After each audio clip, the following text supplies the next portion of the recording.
Мерекелік дастарханға арналған селедка под шубой салатын дайындаймыз.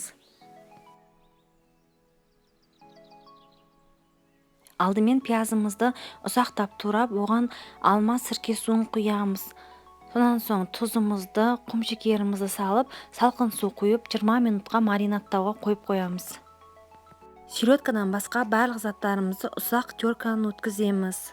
Тарелкамызға диаметрі 20 см кольцо қойып, ацетатный пленка кигіземіз.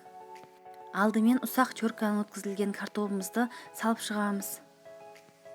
Шашылып кетпес үшін қасықпен үстінен басып шығамыз. Майонезді құйып, тұздан себеміз.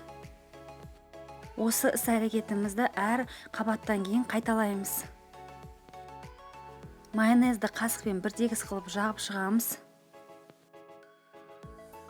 Келесі кубик етіп туралған селедкамызды салып шығып, үстінен басамыз және майонезбен тұздан аздап себеміз. Маринадталған пиязымызды салып, қасықпен үстінен басып шығамыз. Майонезбен тұзды себуді ұмытпаймыз. Ұсақ теркадан өткізілген сәбізімізді саламыз, үстінен қасықпен басып, майонезбен тұздан аздап себеміз.